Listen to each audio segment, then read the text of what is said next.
Welcome to another episode of Chabad House Conversations podcast. We talk to different members of our community here on Long Island about life, Jewish life, family life, whatever it is that gets you inspired. We try and share with you the lives of some of our community members. And I'm thrilled to be here today with Dana Arschin. She is just a light of Jewish positivity.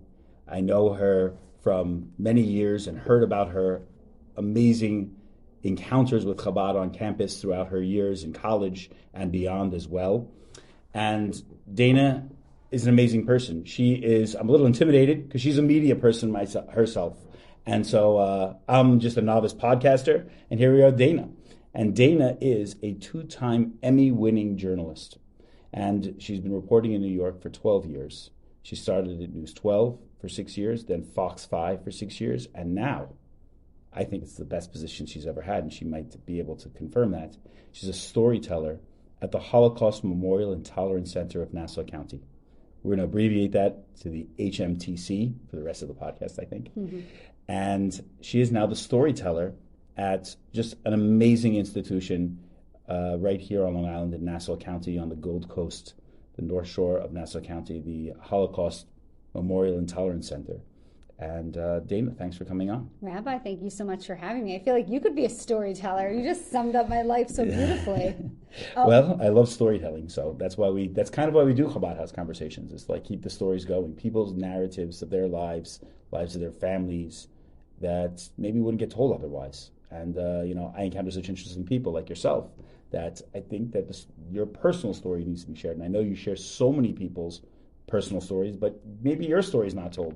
So I thought maybe sharing that with our listeners would be awesome. I really appreciate that. Thank you. And just any opportunity I have to get HMTC on the map, that's one of my main goals here. So to be able to talk about the museum, we're doing incredible work. So again, just thankful for the opportunity. I'm excited for our conversation. Absolutely. Wait, I do have to say my husband's going to be mad because my married name is actually Kraslow. That's my legal name, but I go by Arschin professionally. But right. I like to give the Kraslow name some. You should give it some love. Give it some love. That's as well. right. So tell us your husband. My husband Mike, who you had a chance to Absolutely. meet. Great I guess guy. we should tell everyone. So you and I first met here at the museum at an amazing event a few months back, where the chief rabbi of Israel came here, and you and I connected immediately. You have this big personality. You're so easy to talk to. And then you invited me to Chabad at your home. Absolutely. My schedule is crazy. I think I gave you a date like 2 months in advance, right? We've had a few dates between us to try and get this done. But you and your beautiful wife and your family had me and my husband and 2 kids over. Beautiful. And it was just such a special evening. It was a wonderful evening. It was great. It was great to meet your other half. And so he's just a great guy, too. He's like one of the guys I would like chill out with in college. He'd be like he'd be like my friend in college. You guys can still chill out now. We can definitely chill out now. You definitely hit it off. We definitely hit it off. It was scary a little bit actually. I know. How much we had in common, shared past and history. A few years age difference, but other than that, absolutely, it was great. So tell us about your kids. Yes. They're so awesome. and I'll tell you the Holocaust significance with my kids as well, which will kind of lead into why this work is so special. Sure. So I have a 3.5-year-old named Maya. Her Hebrew name is Yehudit Arona. Beautiful. And I have a 10-month-old named Harlow, and her Hebrew name is Chaya.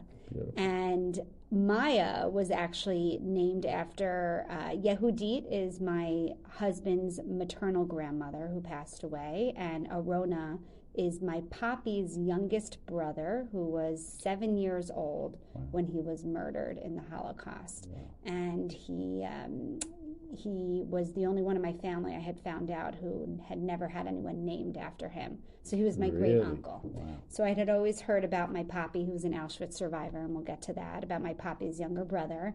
And I decided I wanted to name my child after him. That's great. And it's funny, his name was Aaron, but his birth certificate, which I found, actually says Arona on it.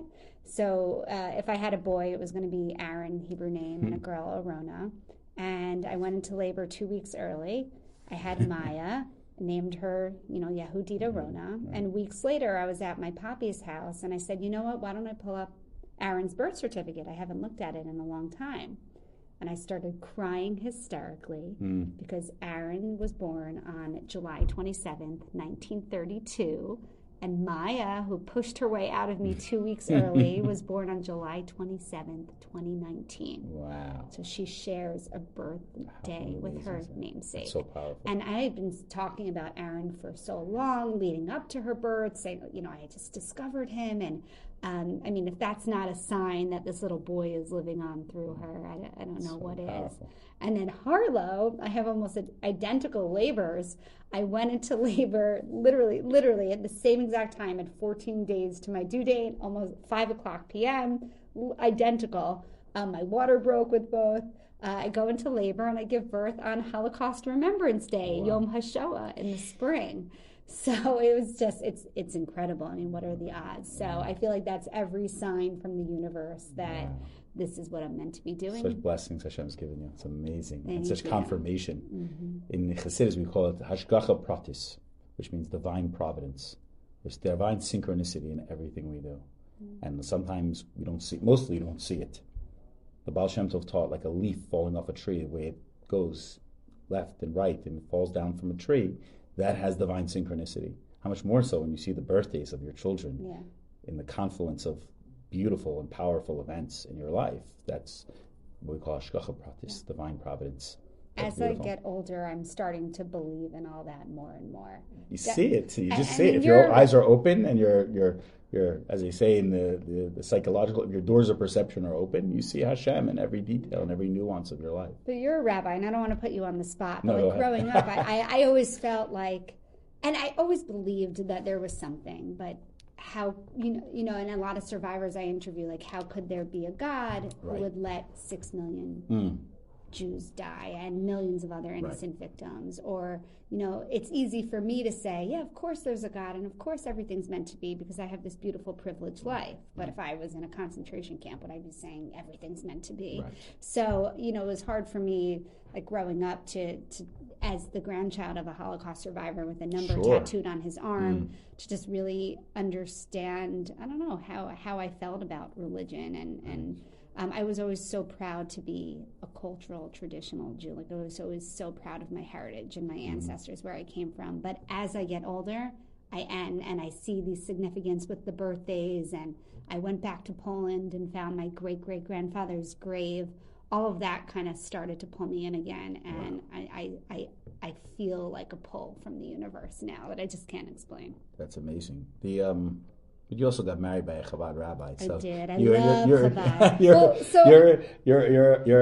I think that you're more of a believer than you let on. Well, it's not that I'm not a believer. I believe. It's just it's hard to fathom, what happened to our people, right? There's the easy and worst answer to give is that how could you not?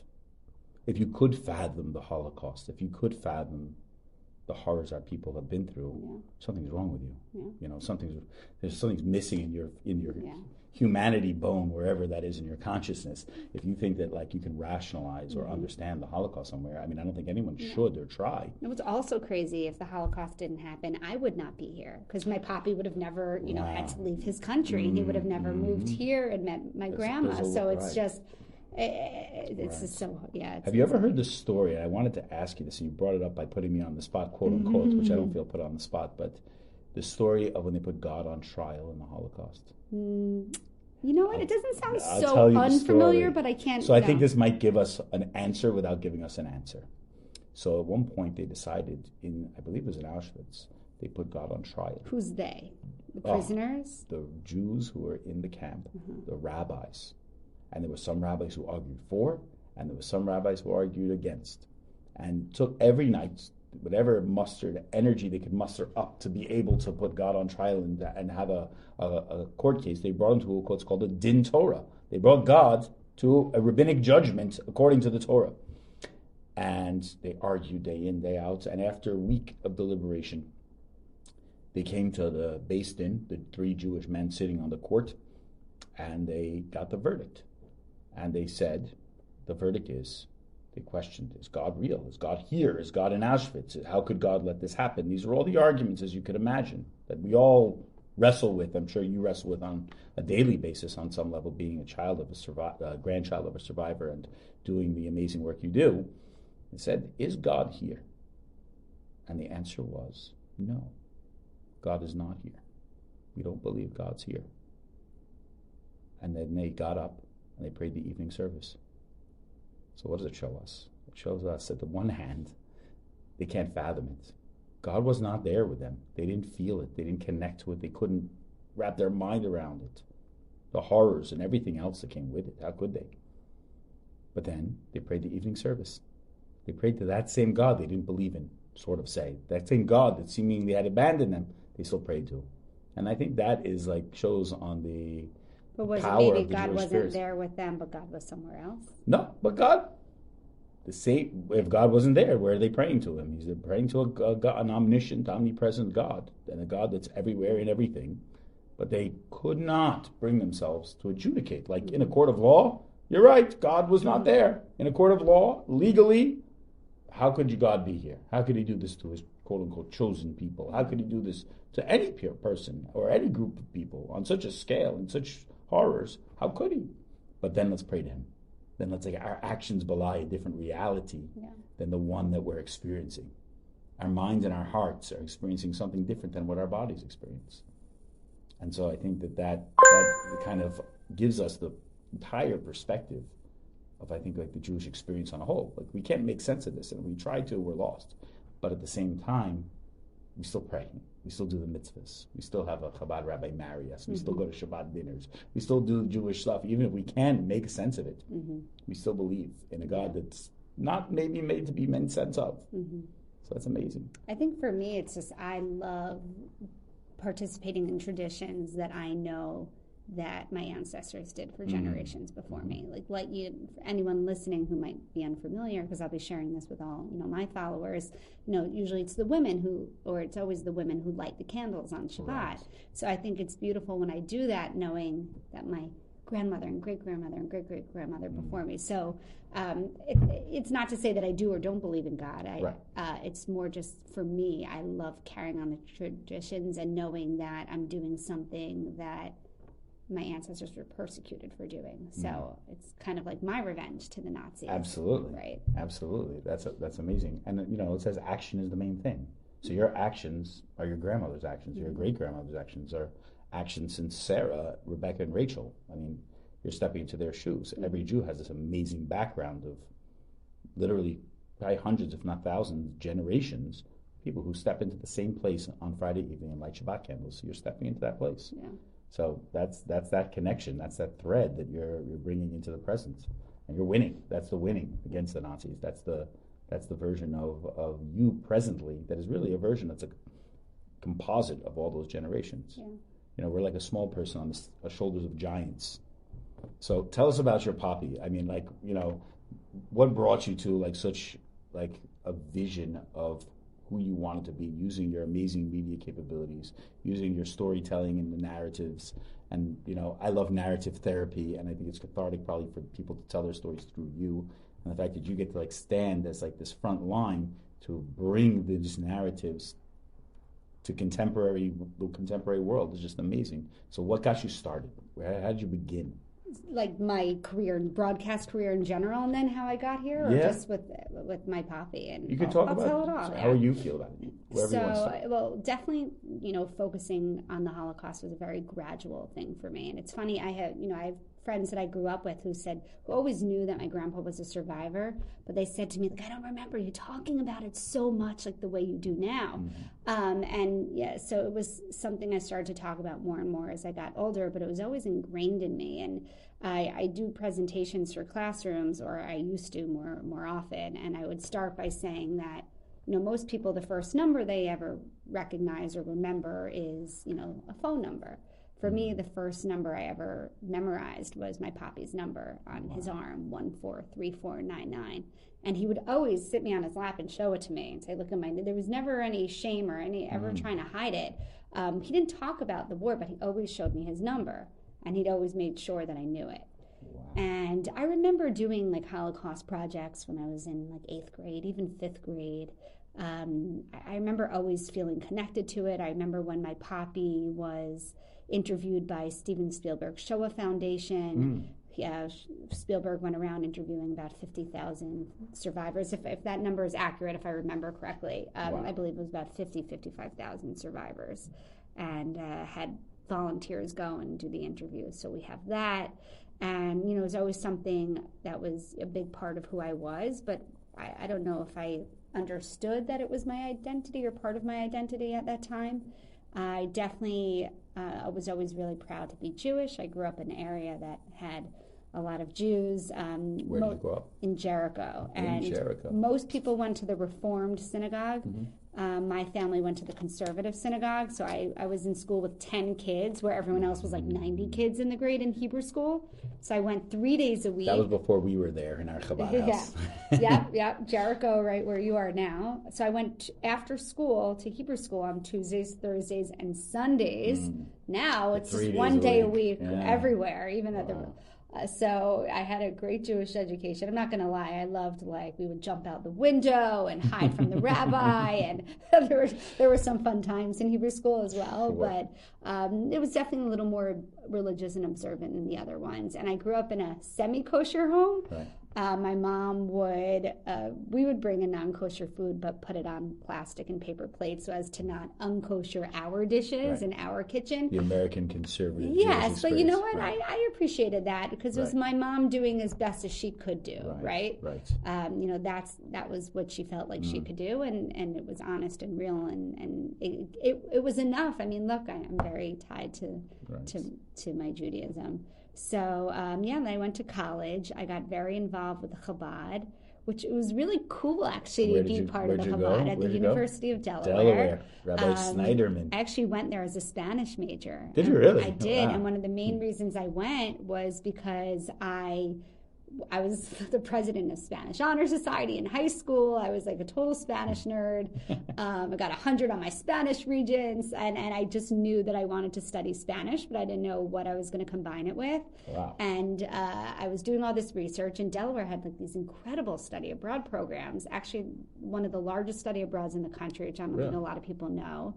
The only school at that time that had on all 7 continents study abroad, including Antarctica. Wow. And I was fascinated, and I actually wound up studying abroad in Costa Rica my freshman year, in Mexico my sophomore year, and in Spain my junior year. And I lived with host families all 3 times. And then I wound up combining it with journalism. You want that whole story? No, that's cool. That's amazing. You put my Spanish to shame. I placed out of 2 semesters of Spanish. I was pretty good, but I was never that level. I should mention. And I did tour Costa Rica and Mexico backpacking, speaking fluent Spanish. Amazing. But when I became religious, I lost it completely. You just tienes que hablar. I started learning Yiddish. You just have to practice all the time. My dad speaks fluent Spanish, I should mention. He taught himself, and then he was a Spanish teacher. He's an immigration lawyer. So definitely. So you paired it with journalism. You've had the Spanish journalism, so and then funny. Journalism took you to where you are. I didn't even know I wanted to. I say I wanted to be a journalist starting in 5th grade because I was actually chosen to be in 5th grade, they created the first ever TV station at my school, Jackson Elementary. Wow. And they chose 3 anchors and 2 reporters out of the whole grade, and I was one of the reporters, and I still have the original clips. How great is that? So I show them a lot, and it's really fun to be it started in 5th grade. Actually, at my bat mitzvah, they said, Dana's told me she wants to be a talk show host. Really? So apparently at one point I really did do that, want that, but I got to college, and I actually wanted to write. I wanted to write TV shows, be behind the scenes. And I applied for an internship at NBC. And my dad had an immigration client who had a daughter who worked in the NBC newsroom who called me and said, I can get you an internship in the newsroom. And I was like, oh, gosh, I never watch the news. I'm 18. But of course, I would never turn down an NBC internship. Right, and I said, that would be incredible. Amazing. And that summers after my sophomore year, I fell in love with the news industry. I just thought it was incredible to, just learn and become an expert on a different topic every day. You never know who you're going to meet, who you're going to talk to, what you're going to learn. It was just so exciting. And I got to shadow reporters in the field. I was at 30 Rock. I would interview, sometimes I would actually be out on Long Island shadowing the Long Island reporter, and he'd send me to do interviews. And I would also sit at the assignment desk and pick up calls, and I just loved it. So I hadn't combined Spanish with anything at that point. So I started emailing Delaware. I'm like, can I please, get into this journalism class? And they said you needed all these prereqs. And I said, please, I'll do anything. I learned so much this summer. And this professor, Ralph Begleiter, who was a longtime CNN foreign affairs correspondent, really a brilliant man, brilliant journalist. He was teaching this class, and he let me in. Long story short, I was the least experienced because I had never taken a broadcast class like everyone else. And at the end of the semester, you had to vote everyone in, like for the final show, like anchor, reporter. I was voted in as a behind-the-scenes, like TV camera girl. That's how inexperienced I was, and I actually think I'm the only one that wound up working on air in actual journalism from that class. That's no, amazing. I think a few of them worked in journalism. But oh wow. So anyway, so then I joined the student television network. I was on the student radio station. I was like one of those girls who was super annoying and involved in everything. Total overachiever. I feel like you kind of have to be that to be a journalist. You on some do, level. You have to be like a go-getter. You have to be motivated. You have to like push some buttons. And I remember just like always calling my mom, and she's like, "Where are you walking to now on campus?" I'm like, "I'm going to this club and this club and this club." I've always been like that. So how did you transition from working in mainstream media to the Holocaust Memorial and Tolerance Center? Like, what was that? Like, how did you do that? Like, So just quickly in grad school, I started my thesis project was a short film on Holocaust survivors. And I went around Long Island interviewing different survivors, and that's really where I was like, oh my God, I need to do more of this. I went to News 12, and I did a 2-part series on survivors there. Wow. Went to Fox, and I just at that point had so many, I've always been like pretty well connected, and just unlike you, I talk to anyone and everyone, and people would start pitching me incredible stories about survivors, and Fox was just like News 12 was. They were really receptive to it and let me do any story I wanted. And then I went to my boss and told him that I wanted to go on March of the Living, which is a trip to Poland where you visit all the camps and you march with about 10,000 people through Auschwitz.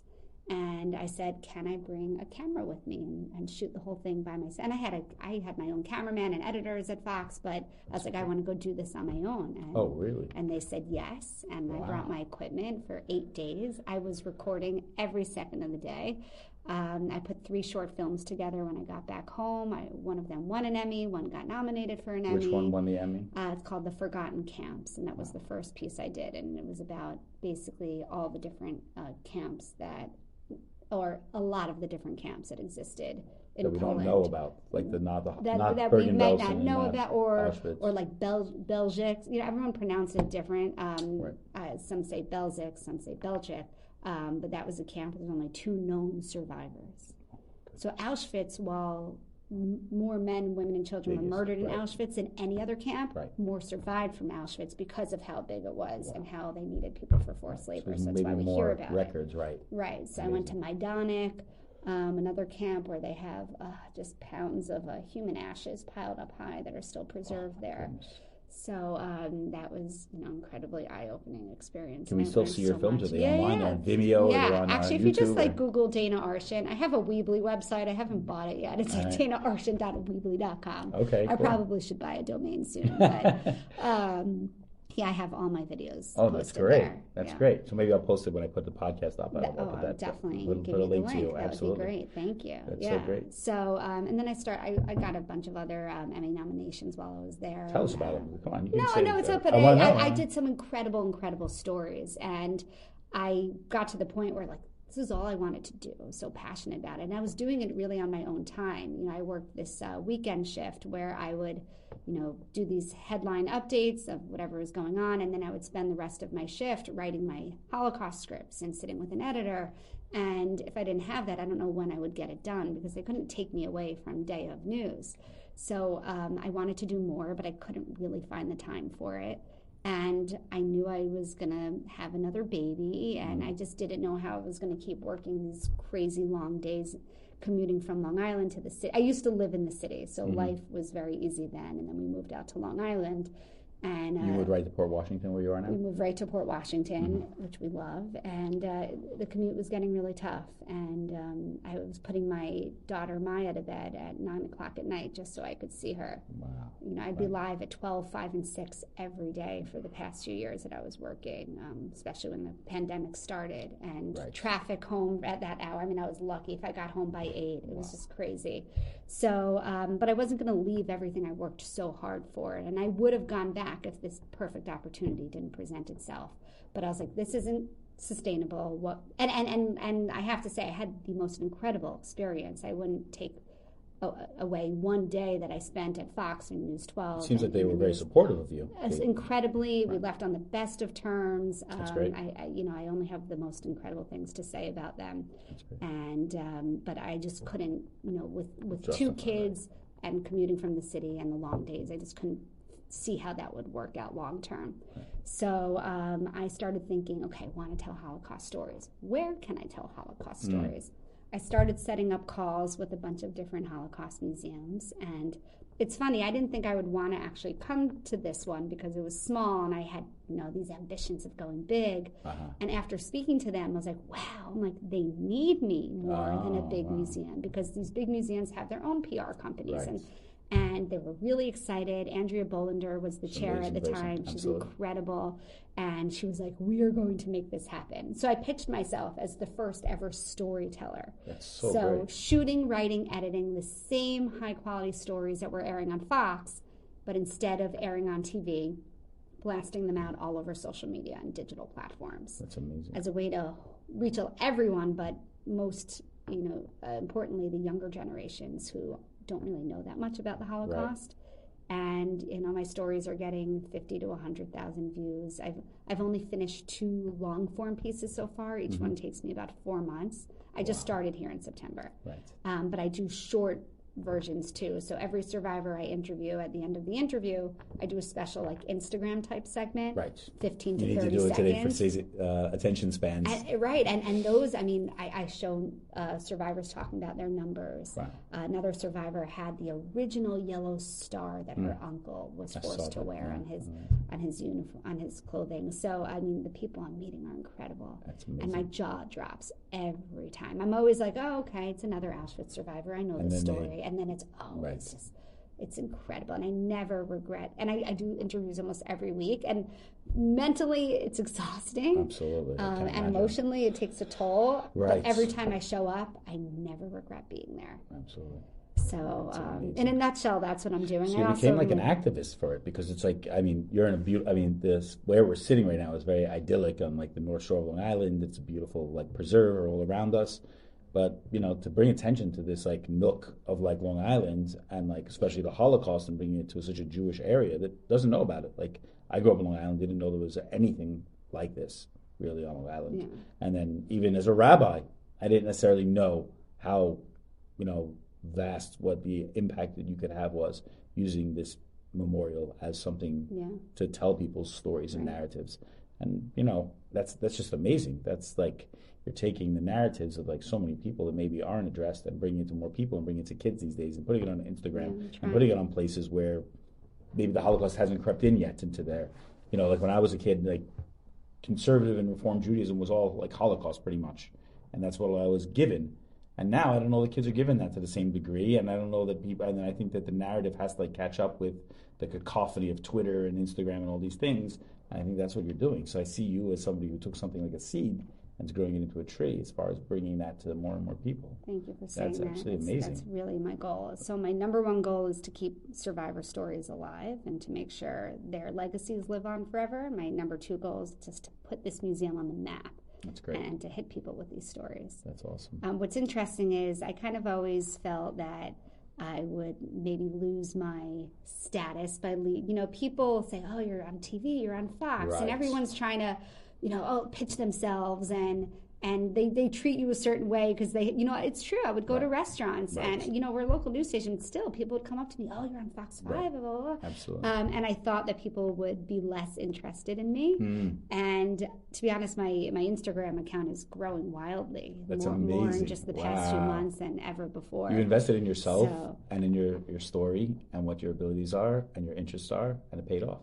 Like, that's an amazing thing. And I think you see, like, my husband started a recycling company a few years ago, but he wasn't really passionate about recycling. He just saw it as a really good business opportunity. Right. It didn't last long. He has amazing ideas, but, I said to him, I was like, you need to find something that I talk to you. You don't seem passionate about recycling, right? Like, but I actually am passionate about recycling. Okay, I'm like, I should have started the company. Right. But I think when you see that someone's so passionate about something and it's so real, right. that it hits differently. When I was out covering a fire or a murder, it's hard to be passionate about that. It's also, this has value.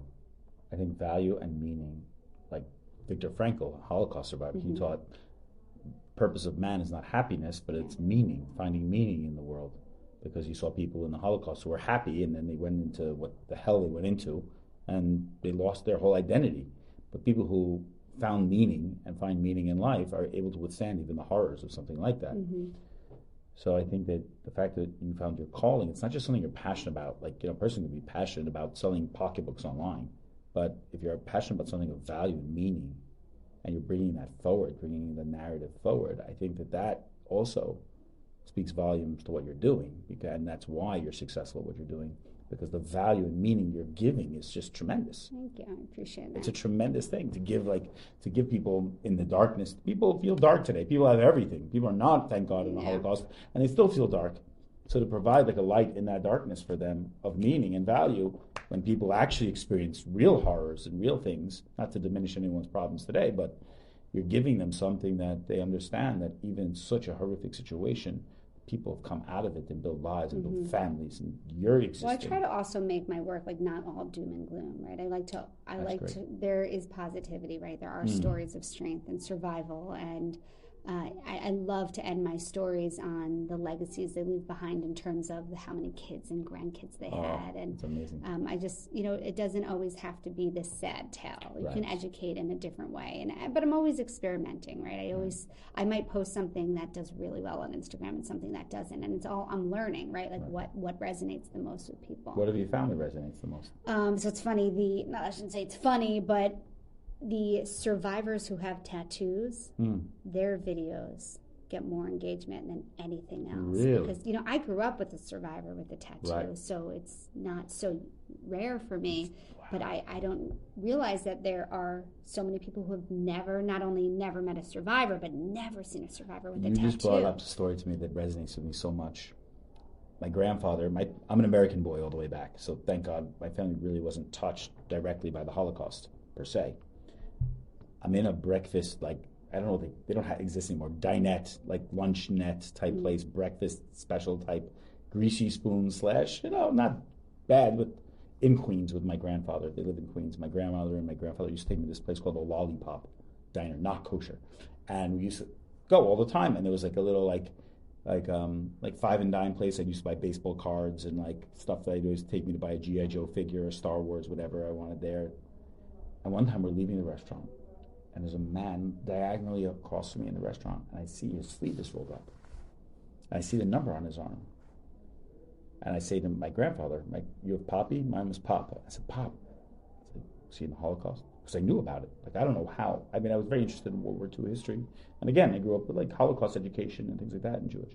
And then he's like, yeah, don't look at him. But my grandfather, and I looked at the number on his arm, and the man was not embarrassed of it. And it was like so shocking to see it to me. It was so shocking to see it. And I was just like, I was blown away. This man sitting next to me in like a place I was very familiar with, in my environment, like this dinette place, luncheonette, wherever we used to go to. And seeing a man from the Holocaust like at the table next to me was so real. It brought it all like very present. Like I had known about it. Seeing this man, I don't know, it couldn't have been older than like 4th grade tops. It's probably much younger. And to see it was unbelievable. And it just resonated with me so much. And I believe my grandfather on the way out, my grandfather was a neighborhood man. So he gave the man, like a hello and a wave and like have a good day, enjoy your breakfast type thing. And he showed him like a respect. My grandfather was like a neighborhood. He'd say hello to everybody. Everyone knew his name when he walked into the bank in this Queens old neighborhood. And that resonated with me so much. So to think that today is resonating with like the Instagram crowd or wherever, that's what gets people. It got me. Yeah. It got me probably 40 years ago.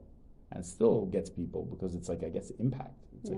Even just, I'm talking to a major organization that's bringing me and a survivor in to speak for a diversity and inclusion seminar that they're working on. And I said, I have, our younger survivors, the ones who oftentimes were in hiding or they were babies during the war, they are our most articulate just because they are the younger ones. And the organization said, no, we really, really would love to see, an Auschwitz survivor or someone with a tattoo. And I couldn't understand, and now I do, right? I get it. It really is so rare and so unique. And those are also the oldest survivors, because anyone who survived Auschwitz is because they were, 17, 18, 19, and like my poppy, and they were fit enough to work, and they're all, about to hit 100 in the late 90s. My poppy's about to turn 101. Tell us about him. I was going to ask you now. Tell me about him. Tell us about his story. What's his personal story? He is a force of nature. Your maternal grandfather. Your maternal grandfather. So when's this podcast being published? Whenever I get around to it. He turns 101 next week, which is going to be March 8th. That's fantastic. Thank you. And he is just so with it mentally and physically. If I even have just a shred of his genes, I would be so grateful. Beautiful. He's incredible. He was born in Poltusk, Poland, which I always mispronounce. It's either Poltusk, I don't know how they pronounce it, Pultusk. It's about a half hour or an hour north of Warsaw, Poland's capital. I actually visited this town when I went back. I went to the town hall. And that's where I found my poppy's birth certificate along with 5 of his siblings. And they let me touch the original parchment. So I touched my great-grandfather's signature. I was trying to smell it, and it was incredible, and I felt so connected to them when I was there. And little Aaron was one of the 5 that I found. My poppy was one of 11 siblings. 2 of them died before the war. 1 fell out of a cradle, and 1 was run over by a horse and buggy. To think of how different life was, that those are even possible deaths is terrible. And my poppy, just in recent years before I went to Poland, I said, tell me stories of, from before the war. And he remembered when his brother died, who got run over by the horse and buggy, that the father wrapped him in a tallis, his body, and they all walked together to the cemetery to bury him. And I try to visualize this family walking through the street. It's just horrific. What number was your poppy of the children? My poppy was, I have it written down. I'll tell you right now. I have a notes section that's Holocaust. That's the very traditional way people were buried, and they're still buried in Israel without a coffin. They're buried in a tallis. So I didn't know that. Yeah, so I assumed that they just couldn't afford. No, that's exactly that's the proper kosher so way. They just in New York State law. Straight. Unfortunately, I've done a lot of funerals. They're buried. They have to be buried in a coffin, and that's why in Judaism we use a simple box with. Maybe there's holes underneath it. A lot of times you'll see there's holes. But in Israel, they don't use a coffin? No, they don't. They use a tallis. You just wrapped in a tallis? And there's like a stretcher, and the person's body's there. Wow. So you can see, unfortunately, you can see funerals in Israel, and you see that they're wrapped in a tallis, and they're out, and there's candles around, and they do the service, and then they just carry them. and they put them. That's because it says the body has to come in contact with the earth. So in here they have obviously closed coffin where Christian people have like open right, of course. So in Israel you just see the body. No, it's wrapped in a tallis fully, head to toe. Wow. You don't see the body. It says in the tallis even do they use multiple tallis? No, they use. I mean, if you have not like a scarf tallis, but like a traditional. Wow. Like a Chabad tallis, they're big. They're like I'm only talking about death. You're a Holocaust. I know, and I'm a Holocaust storyteller.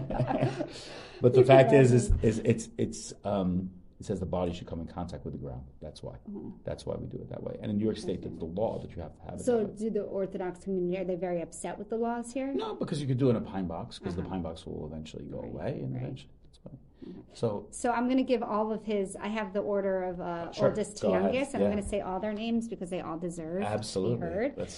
So Gittel, was his oldest sister. Then Avram, I've heard it, or Avraham, or Avram, they always pronounce it different. Avromo, I've heard him call him.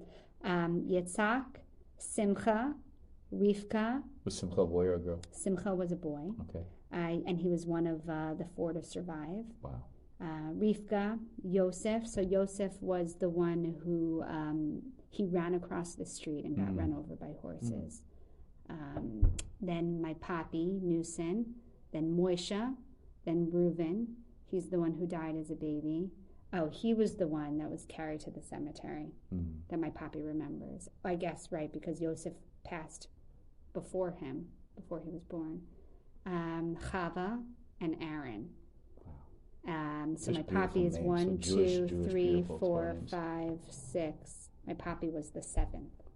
And Do you know what, like ultra Orthodox family. Hasidic obviously. Orthodox or not, or just So I or don't ultra really- old? to be honest, I don't What really- they call ultra today, uber Orthodox. I don't really fully understand, to be honest. So, Right. he makes it sound like they were incredibly religious, but then Right. I look at photos and You can't tell. They didn't Perspective. have no, but they didn't have Payas. payas But and Chabad doesn't have payas either. There's certain Chassidim that you can see sometimes you put it behind their ear. There's all different types.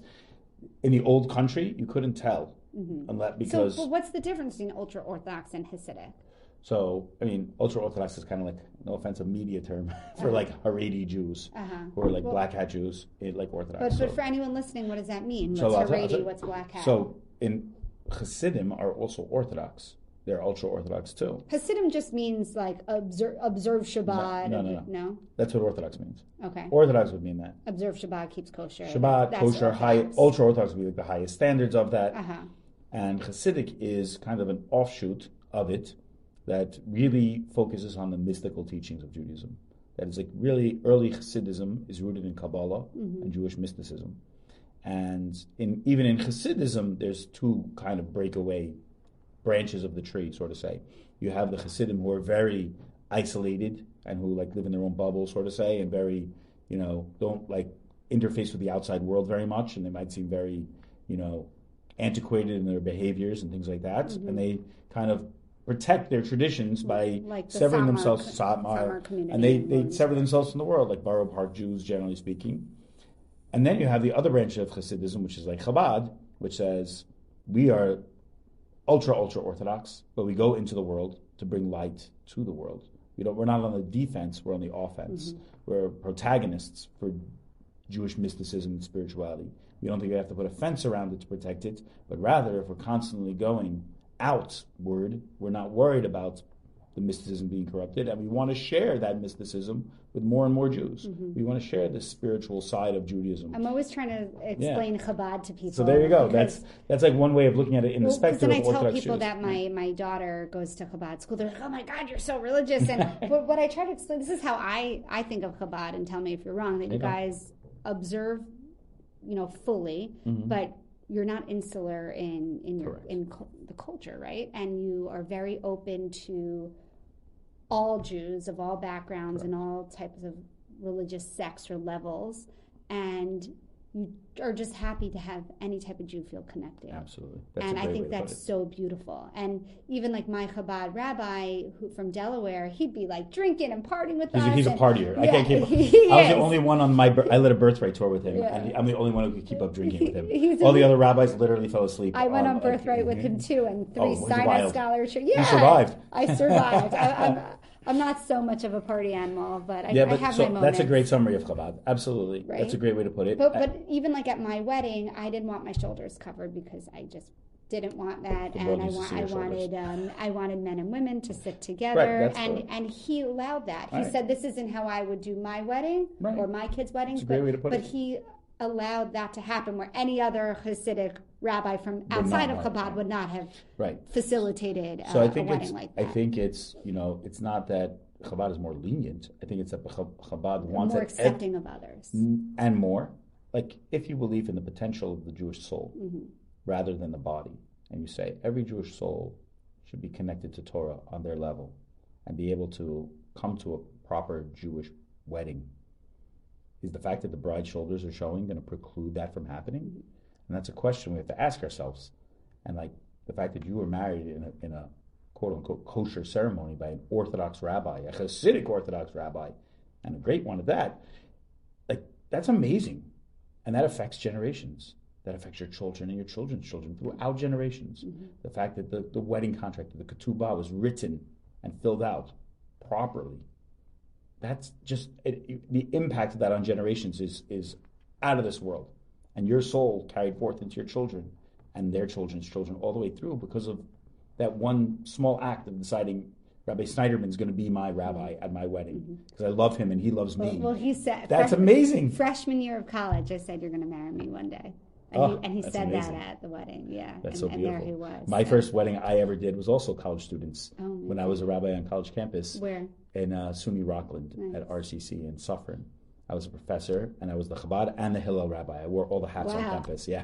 It was a very small college, and I was one big rabbi. Why did you just make it one organization? Because there was the federation, and the board with this, and the board with that. And it was fun. It was great for the time we were there. And I was also a professor, so it was like, and one of my students, she was a modern Orthodox girl, and she was dating a secular Jewish boy. And she's like, my boyfriend would like to learn Chassidus with you. He wants mysticism, spirituality. So I said, sure, let's study. So we started our own study group, and we used to study together. He'd come into my office, we'd schmooze, he'd wear his Yankee hat against his better judgment, because I'm a Red Sox fan, and he would come and study with me, and then after 2 years, they decided to get married. And his mother, which I didn't know this at first, was, I believe, a reform, I don't know if she was a cantor or a rabbi, I think she was like I don't know what they called her, she didn't call her a rabbi, they didn't call her a cantor, they had like a title for her, and she was thrilled that her son was getting married by a Chabad rabbi to a modern Orthodox girl, a good Jewish girl. And that was my first wedding, and that was 17 years ago. Wow. So, yeah. So it's really special to see your students grow up and get married and be there really for them. Nice. And I've seen him since, even though he's now in North Carolina. Yeah, he's all over. But that's amazing, though, that you understand. So you'll appreciate this. So my poppy's grandfather on his mom's side, so his maternal grandfather, was the chief rabbi of Stanislavov, which was a city outside of Warsaw. Do you know his name? Yes. So we could look it up after the podcast, but the Tantorf scene. So I have to assume that if he was the chief rabbi, that obviously was Hasidic and not. No, not necessarily. So really? There was a lot of towns in Europe had a Hasidic rabbi and a non-Hasidic Orthodox rabbi. There would be two Orthodox rabbis because the Hasidic had their own mystical ways. I have his. And the other rabbis had their own. His gravestone. That you can see it. That's amazing. So we could probably look him up and find out what kind of. But I come from and he was a scholar. He wrote books, and then his son. So my poppy's uncle was then the chief rabbi after him. So we could look him up. It's very find cool. out. So I also think about all the time that I come from this Orthodox scholarly lineage. Yeah, sure. And it's just you know what they say: use it or lose it. Yeah, I don't know if I'll be using it, but no, we kept saying raising your children in a Jewish way and making sure they marry Jews. Then that keeps that tradition alive. That keeps it. So how did your poppy get to America? How did he get here? So I didn't even tell you his story though. So he was in a ghetto. He was in a forced labor camp. He was then in Auschwitz for more than 2 years, where he was face to face with notorious Nazi doctor Joseph Mengele, who selected him to work. And he witnessed. I was just telling someone yesterday. He was in an Auschwitz subcamp for a while called Yavorshno, and there were 18 Czech prisoners who were mostly non-Jewish, who had been, they were political prisoners at the camp with him, and they had spent time building an underground escape from their barracks outside the camp. And they were actually almost complete with it, and they were caught. And all 18 were hanged in front of every prisoner at the camp. Oh, my goodness. And over the loudspeakers, they said, this is what's going to happen if you try to disrespect us. Oh, my goodness. And my poppy had to watch that. And if you looked away, they said that if you looked away, they would shoot you, and they forced everyone to watch. And that's one story my poppy could never get out. And he said that they started singing the Czech national anthem, and that they were screaming, these stories will not be forgotten because who's witnessing today, we asked you to keep this story alive. And my poppy shares that story in honor of those 18 men. Also, his brothers, Yitzhak and Avromo, they tried to escape a forced labor camp that they were in. They ran away, and they were both shot and killed. I believe one had to bury the other, and then the other was shot. And my poppy found that out later on from another brother who had been with them. And my poppy also had a very near-death experience. I always tell this one. He was at a forced labor camp called Colmar near the German border, I believe in the city of Colmar, before Auschwitz. And he was tasked with working in the sewer system. and he found rotten potatoes down there. And every few weeks, the guards made the prisoners take off all of their uniforms and throw them in a big pot of boiling water to disinfect their clothing, more so to keep the Germans from getting sick from whatever, they were supervising. And my papi he found a way to tie in the potatoes that he found, the raw potatoes, into the pocket of his thin uniform. And he had some extra nourishment each time this happened. He was caught, told to start digging his own grave. They had him lay down when he was almost done and said, it's not big enough yet. Keep digging, keep digging. And when he was almost done, a prisoner nearby collapsed, probably from starvation, dehydration, whatever. They shot that man and threw him in my papi's grave and said to my papi in German, "Isn't today your lucky day?" Oh my goodness. So he lived his whole life with that relief and guilt at the same time. And imagine that man had not collapsed. My papi would have been in that grave. I would not be here today. So I just always think of these stories of how he persevered. He never gave up. So how could I not work to keep his memory alive? That's amazing. That's amazing. Well, thank you. Yeah. You've been amazing. And we could keep going for we could go on and on. And on. So just your papi got married when he came to America? Yes, so he met my grandma on the beach, in Orchard Beach in the Bronx, which was like a cool Jewish hangout back then, I think. And how many children did they have? They had 2 children. And one is your mom? And they're both named, one's my mom, and she's named Sharon after my papi's mom, Sarah.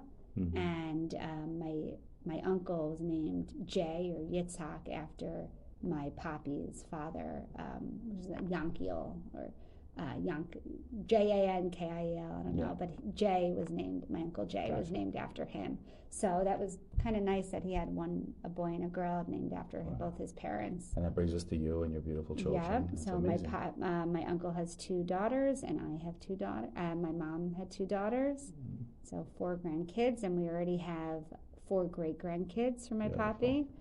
And it's just amazing what he's created.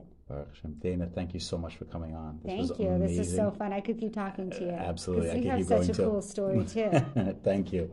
She knows one day I'll just interview myself on here and tell everyone my narrative. Do a lot of people know that you're, so Baal Shuva, is that how you pronounce it? Yeah, it comes up. Yeah, and my community knows it. Mm-hmm. And that I wasn't raised religious. So now your followers will know that I wasn't raised religious. I became religious when I was 23. And you can follow this space from my story coming up. But I raised completely secular American boy on Long Island. And I went to Michigan. Dix Hills, right? Dix Hills, Obeth Page, Plainview, Dix Hills, at Queens originally. And then I became religious about 2 years after I graduated college in Michigan.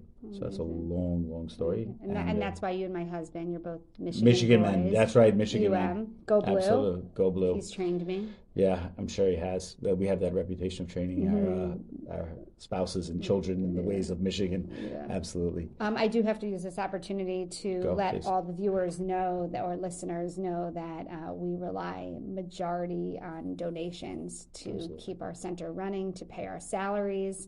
If you want to keep me here a long time, please donate or just let people know that we Hashem. Absolutely. Wonderful, worthy cause. Absolutely. If you want to keep me going too, you also have to donate. We're also have to donate to Chabad, I know. Baruch Hashem, a lot of Jewish geld should go to a lot of good Jewish causes like the Holocaust Memorial, like Chabad, like Miyad, like all of the amazing institutions that we're privileged to be part of. And I'm just glad to share this time with you, Dana. Thank you. Because it's special to me to bring your voice onto my forum and hopefully to bring my voice to yours as well. So it's great. You'll share all my social media links. Absolutely. Just Dana Arschin, Arschin. I'll put it in the description.